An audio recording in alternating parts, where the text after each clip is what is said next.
அல்லாஹ்வுடைய அருள் கொண்டு சுபுவுடைய தொழுகையை தொழுது முடித்திருக்கிறோம்.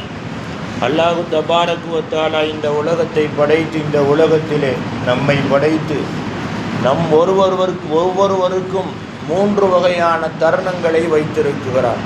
அதாவது எதுவுமே அறியாத தருணம், எல்லாவற்றையும் அறிந்து கொள்ளக்கூடிய தருணம், அறிந்தது எல்லாம் ஒன்றொன்றாக மறக்கக்கூடிய தருணம், எதுவுமே அறியாத தருணம் பச்சிளங்குழந்தை தருணம், எல்லாவற்றையுமே அறிந்து கொள்ளக்கூடிய தருணம் வாலிப தருணம், அறிந்த எல்லாவற்றையுமே ஒன்றொன்றாக மறக்கக்கூடிய தருணம் அதுதான் வயோதிக தருணம்.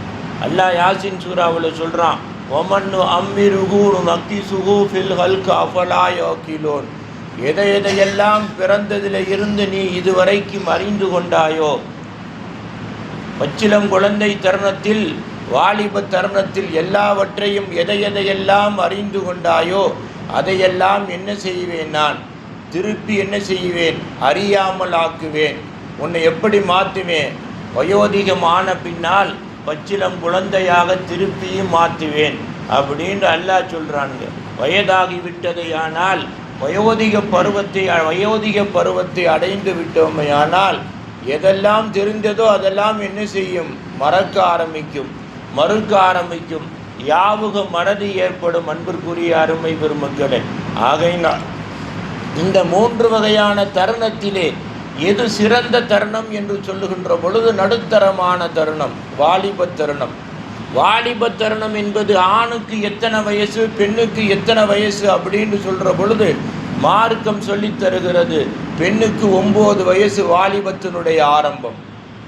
வாலிபத்தினுடைய ஆரம்பம் 9 வயசு. 9 வயது ஆரம்பிக்குமையானால் அந்த பெண்ணுக்கு உலகத்துடைய சிந்தனையின் வாசல் திறக்கப்படுகிறது. ஏன்னா ஆணுக்கு எத்தனை வயசுன்னு 13 வயசு என்று மார்க்கம் சொல்லித் தருகிறது. 13 வயது வறுமையானால் என்ன செய்ய ஆரம்பிக்குகிறது, ஆணுக்கு வாலிபத்தினுடைய ஆரம்பம் வந்து விடுகிறது. உலகத்தின் சிந்தனைகள் வாசல் திறக்கப்படுகிறது. உலகத்தின் சிந்தனைகள் வாசல் ஒரு ஆணுக்கும் பெண்ணுக்கும் திறக்கப்படுமையானால் என்ன செய்கின்றது தெரியுமா, உடம்புக்குள்ளே உயிருக்குள்ளே உடல் உறுப்புகளுக்குள்ளே ஓடக்கூடிய இரத்தம் என்ன செய்ய ஆரம்பிக்கிறது, அழுக்காக ஆரம்பமாகிறது. அழுக்காக ஆரம்பமாகக்கூடிய இரத்தம் அழுக்கை எப்பொழுது அடைகின்றது, அழுக்கை எப்பொழுது ஒதுக்குகிறது என்று சொல்லுகிற பொழுது அந்த 9 வயதிலே இருந்து பெண்ணுக்கு 3 ஆண்டு காலங்களில் அழுக்கை வெளியாக்குகிறது. அதுதான் வயதுக்கு வரக்கூடிய பருவம். அந்த 13 வயதிலே இருந்து ஆணுக்கு எத்தனை வருஷத்திலே அழுக்கை வெளியாக்குறது தெரியுமா, 2 வருஷத்தில் அழுக்கை வெளியாக்குகிறது. 15வது வயதிலே ஆண் என்ன செய்கின்றான், வயதுக்கு வருகின்றான். பெண்மணி 12வது வயது முடிகின்ற தருவாயிலே என்ன செய்கின்றாள், பெண்மணி வயதுக்கு வருகிறார். இந்த வயது வறுமையானால் ஆணுக்கு என்ன செய்துவிடும், மாதவிடாய் என்பது தூக்கத்திலே வெளியாக்கப்படும். பெண்ணுக்கு என்ன செய்யப்படும், மாதவிடாய் என்பது வயதுக்கு வர ஆரம்பித்து விடுவார்கள். அன்பிற்குரியவர்களே, ஆகையினால் அந்த அழுக்கான இரத்தமாகப்பட்டது உடம்புடைய நல்ல இரத்தத்திலே இருந்து வெளியாக்கப்பட்டு ஒதுங்கி உடம்பை விட்டு வெளியாகுமையானால் அந்த ஆணுக்கும் பெண்ணுக்கும் என்ன சிந்தனை வருகிறது தெரியுமா, ஆணாகப்பட்டவன் அவனை அறியாமலேயே ஒரு பெண்ணை நோக்கக்கூடிய சிந்தனை வருகின்றது. ஒரு பெண்ணுக்கு ஒரு ஆணை பற்றி உண்டான சிந்தனை வருகின்றது. அன்பிற்குரிய அருமை பெருமக்களே, இந்த சிந்தனை வர ஆரம்பிக்குமையானால் ஒரு ஆணையும் ஒரு பெண்ணையும் ஒன்று சேர்ப்பதற்கு என்ன செய்ய வேண்டும், தாய் தகப்பன் தயாராக வேண்டும். அன்பிற்குரியவர்களே, ஒரு சில பெண்களுக்கு ஒரு சில ஆண்களுக்கு அந்த சிந்தனை பேச்சிலே தெரியும், ஒரு சில ஆணுக்கும் பெண்ணுக்கும் பாவனையிலே தெரியும், ஒரு சில ஆணுக்கும் பெண்ணுக்கும் அவர்களுடைய சிந்தனையை பொறுத்து இந்த சிந்தனை தெரியும். அன்பிற்குரியவர்களே, அது யாருக்கு தெரிகின்றதோ தெரியவில்லையோ பெத்த தாய் தகப்பனுக்கு தெரியும். ஆகையினால் தான் நபிகள் நாயகம் ஸல்லல்லாஹு அலைஹி வஸல்லம் அவர்களுக்கு அல்லாஹ் சொன்னா, நபியே முகம்மதே, அவசரம் என்பது மார்க்கத்தில் ஹராமாக்கப்பட்ட விஷயம். ஆனால் 5 விஷயத்தில் அவசரப்பட்டே தீர வேண்டும். முதலாவது விஷயம் என்னங்க, விருந்தாடி வந்து விட்டால் எதிரெல்லாம் பார்க்கக்கூடாது, உதவி செய்தே தீர வேண்டும். அடுத்தபடியாக மௌத்து என்பது நிகழ்ந்து விடுமையானால் அதை போட்டுக்கிட்டு அழுதுகிட்டு தான் இருக்கக்கூடாது. அதை கொண்டு சேர்க்க வேண்டிய இடத்திலே வாரிசுக்காரர் வந்தவுடனே சேர்க்க வேண்டும் என்பதை நாம் இந்த முந்தைய 2 நாட்களாக சொன்னோம். 3வது விஷயத்தை பற்றி அல்லாஹ் சொல்றான் நபிகளாருக்கு, அதாவது பெண்களை திருமணம் முடித்து கொடுத்து விடுங்கள், பெண்களை திருமணம் முடித்து கொடுங்கள். இதா பலகுத்த, அதாவது அவர்கள் வயதுக்கு வந்து விவரம் தெரிந்து விட்டார்களே ஆனால் என்ன செய்து விடுங்கள், பெண்களை திருமணம் முடித்து கொடுத்து விடுங்கள்.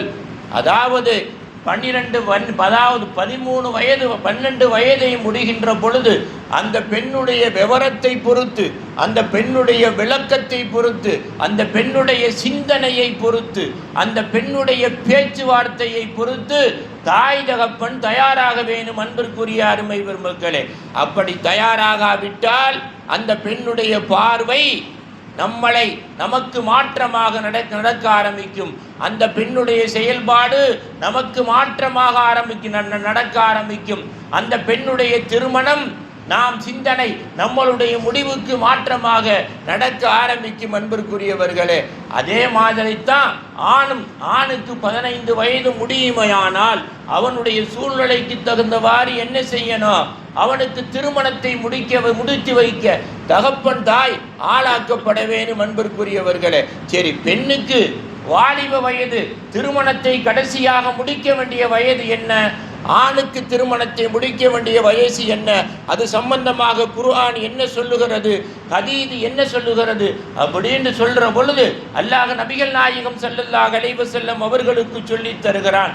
பெண்ணுடைய திருமணம் முடிக்க வேண்டிய கடைசி வயசு என்னன்னு சொல்ற பொழுது 18 வயதை மார்க்கம் சொல்லி தருகிறது. அதற்கு மேல் அந்த பெண்ணாகப்பட்டவள் அவள் எவ்வளவு மௌனமாயிருந்தாலும் சரி, அவள் எவ்வளவு பத்தினியாக இருந்தாலும் சரி, அவருடைய பார்வை விபச்சாரம் செய்யும். ஸல்லல்லாஹு அலைஹி வஸல்லம் அவர்கள் சொல்லுகிறார்கள், அவருடைய சிந்தனை விபச்சாரம் செய்யும். அதையும் மீறினால் அவள் உண்மையான விபச்சாரத்திற்கு ஈடுபட ஆரம்பிப்பாள், தன்னுடைய இஷ்டத்துக்கு திருமணம் முடிக்க ஆரம்பிப்பாள். அடுத்து சொல்றாங்க, ஆணுக்கு வாலிப வயதினுடைய கடைசி எதுவென்று சொன்னால், திருமணம் முடிக்கக்கூடிய வயது எதுவென்று சொன்னால், மார்க்கம் குர்ஆன் ஹதீஸ் ரொம்ப தெளிவா சொல்லுதுங்க, அழகாக சொல்லுகிறது. 25 வயதை சொல்லுகிறது. இந்த 25 வயது தான் ஆணுக்கு சரியான வயது. அன்பிற்குரியவர்களே, அதை விட 1-2 கூடலாம். அதே நேரத்திலே அந்த 25 வயதும் பெண்ணுக்கு 18 வயதும் முடிகின்ற பொழுது அந்த மணமகளுக்கென்று ஒரு அல்லாஹ் தஆலா ஒரு அழகை வைத்திருக்கிறான், ஒரு ஒளிவை வைத்திருக்கிறான். இந்த வயது முடிகின்ற பொழுது அந்த ஒளிவு உடம்பை விட்டு வெளியாக்கப்படுகிறதுங்கிற விட முகத்தை விட்டு வெளியாக்கப்படுகிறது. முகத்தை விட்டு வெளியாக்கி அவர்கள் திருமணம் முடிக்கும் வயதை தாண்டி ஆண் பெண் என்ற சூழ்நிலைக்கு வருகின்றார்கள். அன்பிற்குரியவர்களே, அப்படி வருகின்ற பொழுது அவர்களை எதிலே சேர்க்க முடியாது, மணமகனே சேர்க்க முடியாது, மணமகளிலேயும் சேர்க்க முடியாது. ஆகையினால் தான் நபிகள் நாயகம் ஸல்லல்லாஹு அலைஹி வஸல்லம் அவர்களுக்கு அல்லாஹ் சொல்லி கொடுத்தான், உங்களுடைய பெண்கள் வயதை அடைந்து விட்டார்களே, ஆனால் வயது அடைஞ்சிட்டாங்கன்னா என்ன, வயசுக்கு வந்த உடனேன்னு அர்த்தம் கிடையாது. வயதுக்கு வந்து அந்த பெண்ணுக்கு எப்பொழுது மாதவிடா என்பது தெளிவாக ஒரு கணக்கில் வரும் அப்படிங்கிறத குர்ஆனின் பிரகாரம் சொல்லுகிறேன். வயதுக்கு வந்து 3 ஆண்டுகள் முடிகின்ற பொழுது ஒரு பெண்ணுக்கு மாதவிடா என்பது சரியான முறையிலே வர ஆரம்பித்து விடும். அந்த 3 ஆண்டு வரைக்கும் 4 நாள் முந்தோ 4 நாள் பிந்தோ, 5 நாளைக்கு வரும், 3 நாளைக்கு வரும், 7 நாளைக்கு வரும். ஆனால் 3 வருடம் முடிகின்ற பொழுது அந்த பெண்ணுடைய மாதவிடாய் கணக்கு என்ன செய்யப்பட்டு போய்விடும், ஒரே மாதிரியான கணக்கு மாசம் வர ஆரம்பித்து விடும். அப்படின்னா என்ன அர்த்தம், உடல் தெளிவாகிவிட்டது, உடல் சரியாகிவிட்டது, இந்த பெண்ணுக்கு துணை என்பது ஏற்படுவது அவசியமாகிவிட்டதுங்கிறது யாரு புரிஞ்சுக்கிறனோ, தாய் தகப்பன் புரிஞ்சுக்கிறனும். ஒரு ஆண் மகனுக்கு எப்பொழுது திருமணம் முடிக்கக்கூடிய சூழ்நிலை எத்தனைக்குகிறது ஆரம்பிக்குகிறதுண்டா, அந்த ஆண் மகன் வயசுக்கு 15 வயசுல வர்றான், அதிலே இருந்து 5 ஆண்டு காலங்கள் அவனுக்கு தூக்கத்திலே விந்து என்பது வெளியாகும், அப்ப வெளியாகும். மாதம் ஒரு 2 மாதம் 3 மாதம் 6 மாதம் இப்படி வெளியாகும். ஒரு ஆண் 20 வயதை தாண்டுகிறான் என்றால் அவனுக்கு மாதம் 2 முறை விந்து வெளியாகியே தீரும். தூக்கத்திலே கனவின் மூலமாக விந்து வெளியாகியே தீரும். அப்படி இல்லை என்றால் அவனுடைய சுய சிந்தனையின் காரணமாக, சுய செயலின் காரணமாக விந்தை வெளியாக்குவான். இந்த சூழ்நிலை ஏற்படுகிற பொழுது திருமணம் முடிக்கவில்லையானால் அவன் தவறுதலுக்கு ஏற்படுவான். அன்பிற்குரியவர்களே, ஆகையினால் தான் ஸல்லல்லாஹு அலைஹி வஸல்லம் அவர்களுக்கு அல்லாஹ் சொல்லித் தருகிறான், என்ன செய்யாத பெண்ணோ ஆணோ திருமண வயதை வாலிபத்தை எத்திவிட்டால், வயதை அடைந்து விட்டால் திருமணம் முடிக்கக்கூடிய விஷயத்தில் என்ன செய்யாதுங்க, அவசரப்படாமல் இருக்காதீர்கள், மிக தீவிரம் காட்டுங்கள். இல்லை என்று சொன்னால் அவர்கள் தவறுதலுக்கு ஆளாக்கப்படுவார்கள். அப்படி தவறுதலுக்கு ஆளாக்கப்பட்டால் அதுக்கு பொறுப்புதாரி யார் தான்? அந்த பெண்கள் அல்ல, அந்த ஆண்கள் அல்ல, அவர்களை பெற்ற தாய் தகப்பன் அப்படின்னு சொல்லிட்டு அல்லாஹ் சொல்லி தர்றான். குல்லுக்கும் ராயின், நபியே முகம்மதே புரிந்து கொள்ளுங்கள், குல்லுக்கும் ராயின், ஒவ்வொரு மனிதனும் அவன் எதை பொறுப்பேற்றிருக்கிறானோ அதுக்கு பொறுப்புதாரி. மஸ்ஊலுன் அன் ரஅயத்திஹி, அந்த எதை பொறுப்பேற்றிருக்கிறானோ அந்த விஷயத்தில் தவறு நடக்குமையானால் அதற்கு பொறுப்புதாரி என்ன செய்யணும்? அல்லாஹ்விடத்திலே பதில் சொல்லி தீர வேணும் என்பது ஆகிரத்தில். இந்த உலகத்திலேயே அந்த பொறுப்பை செய்யாததினால் யார் பொறுப்பாளியாக இருக்கிறார்களோ அவர்கள் செய்யக்கூடிய பாவத்திற்கு உண்டான அசிங்கத்தை நீ பெற்றடைய வேண்டும், தாய் தகப்பன் பெற வேண்டும். அதுவுமே இல்லாவிட்டால் அடங்கி கிடக்குகிறார்கள் என்றால் அவர்கள் கல்பு சாபமிடும் அல்லவா? அல்லாஹ் சொல்றாங்க, அவர்கள் கல்பு சாபமிடும் அல்லவா? அந்த சாபத்துக்கு யார் ஆளாக வேண்டும்? தாய் தகப்பன் ஆளாகி தீர வேண்டும் அப்படின்னு நபிகள் நாயகம் ஸல்லல்லாஹு அலைஹி வஸல்லம் அவர்களுக்கு அல்லாஹ் சொல்லி தருகிறான். அன்பிற்குரியவர்களே, ஆகையினால என்ன செய்யணும்? ஆணோ பெண்ணோ வயதுக்கு வந்து விடுவார்களேயானால் அவர்களுக்கு அந்த சூழ்நிலை வரும் என்று தாய் தகப்பனுக்கு தெரியுமையானால் அவர்களுக்கு திருமணம் முடிக்கக்கூடிய விஷயத்தில் என்ன செய்யக்கூடாது? நிதானம் காட்டக்கூடாது, அமைதியாக இருக்கக்கூடாது, அவசரப்பட்டே தீர வேணும். அன்பிற்குரியவர்களே, அதே நேரத்தில் நம்ம எத்தனையோ பேர் எத்தனையோ தேடுறோம், ஆணையும் பெண்ணையும் தேடுகிறோம். நாம் தேடக்கூடிய ஆணோ பெண்ணோ யாருக்கு அமையும்டா? பெருமானார் ஸல்லல்லாஹு அலைஹி வஸல்லம் அவர்கள் சொன்னார்கள், ஒரு தாய் தகப்பன் ஒரு மகனுக்கோ மகளுக்கோ மாப்பிள்ளை பொண்ணு தேடுகிறார்கள் என்றால் அவர்கள் தேடக்கூடிய பொண்ணு, அவர்கள் தேடக்கூடிய மாப்பிள்ளை அவர்கள் நினைக்கிற மாதிரி யாருக்கு அமையும் தெரியுமா? தேடக்கூடியவர்கள் சாலிகானவர்களாக இருந்தால் அமையும். ஒரு ஆணை போல் 7 பேர்த்தை அல்லாஹ் படைச்சிருக்கான், ஒரு பெண்ணை போல் 7 பேர்த்தை படைச்சிருக்கான், 7 பேர்த்தை படைச்சிருக்கான். இந்த 7லே நம்மளுடைய செயலுக்கு தகுந்தவாறு தான் ஆணும் பெண்ணும் அமையும். நாம் நல்லவர்களாக இருந்தால், நம் பிள்ளைகளை நல்லவர்களாக வளர்த்திருந்தால் நாம் நினைக்குகிற மாதிரி பொண்ணும் ஆணும் அமையும். நாம் நல்லவர்களாக இல்லாவிட்டால், தகப்பன் தாய் நல்லா இல்லாட்டி பிள்ளைகள் உறுதியாக நல்லா இருக்க மாட்டாங்க.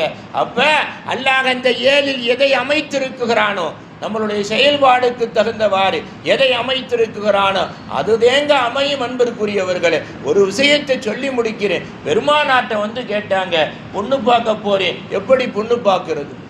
பொண்ணை பார்த்தா போதுமான்னு கேட்டாங்க. மாப்பிள்ளை பார்க்க போறேன், எப்படி மாப்பிள்ளை பார்க்கறது? மாப்பிள்ளை பார்த்தா போதுமா? ஸல்லல்லாஹு அலைஹி வஸல்லம் சொன்னாங்க, பொண்ணை போய் பார்க்காதண்டாங்க, மாப்பிள்ளையை போய் பார்க்காதண்டாங்க. சஹாபாக்கள் 2 பேரும் கேட்டா, இது என்ன ஆச்சரியமா இருக்குது, மாப்பிள்ளை பொண்ணைத்தானே பார்க்கணும். பெருமானார் ஸல்லல்லாஹு அலைஹி வஸல்லம் சொன்னாங்க, ஒரு பெண்ணை ஒரு மாப்பிள்ளையை பார்க்க போனா அந்த பெண்ணுடைய தாய் வழியை பாருங்கள். தாய் நல்லவரா, தாய் கூட பிறந்தவர்கள் நல்லவரான்னு பாரு. மாப்பிள்ளையை பார்க்க போனா அந்த மாப்பிள்ளையுடைய தகப்பனாருடைய வழியை பாருங்கள். அண்ணன் தம்பியெல்லாம் பார்க்காத, மாப்பிள்ளை கூட பிறந்த அக்கா தங்கச்சியை பார்க்காத, பொண்ணு கூட பிறந்த யாரையும் பார்க்காத, அந்த தாய் தகப்பனை பார், அவர்களை சார்ந்தவர்களை பார். அவர்கள் நல்லவராக இருந்தால் அந்த பெண்ணும் ஆணும் நல்லவர்களாகத்தான் இருப்பார்கள். அவர்கள் கெட்டவராக இருந்தால் இவர்கள் கெட்டவராகத்தான் இருப்பார்கள். அப்படியே ஒரு கால் நீங்கள் பார்த்ததற்கு மாற்றமாக நல்லவர் அல்லாமல் கொஞ்சம் கெட்டது கலந்து அல்லது கெட்டவராகவே உன் வீட்டுக்கு ஒரு ஆணும் பெண்ணும் வந்தால் அல்லாஹ் என்ன செய்வான்? அந்த ஆணையும் பெண்ணையும் வெகு சீக்கிரம் உங்களை விட நல்லவர்களாக மாற்றுவான். அதற்கு பொறுப்பேற்றுக் கொண்டவன் யார்? அல்லாஹு தாலா அப்படின்னு நபிகள் நாயகம் ஸல்லல்லாஹு அலைஹி வஸல்லம் அவர்கள் சொன்னார்கள். அன்பிற்குரியவர்களே, ஆகையினால ஆணோ பெண்ணோ வயசுக்கு வந்த பின்னால் அவர்களுடைய சூழ்நிலை தாய் தகப்பனுக்கு தெரியாம இருக்கவே இருக்காது.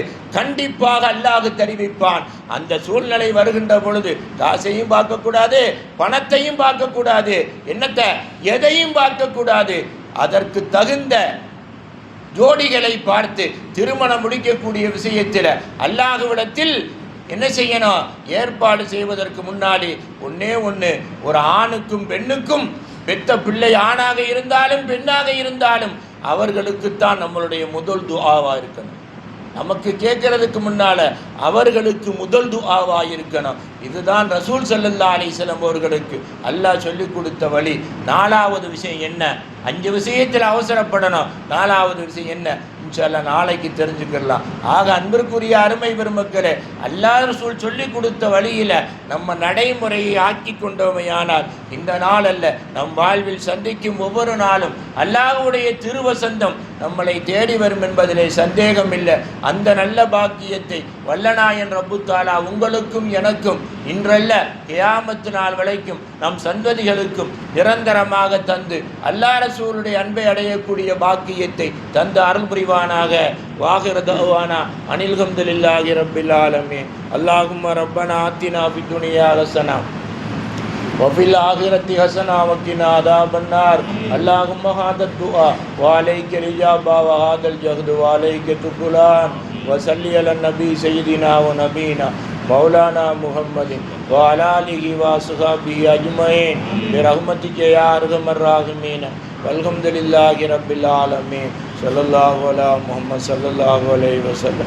صلى الله على محمد صلى الله عليه وسلم. صلى الله على محمد. يا ربي صل عليه وسلم. السلام عليكم.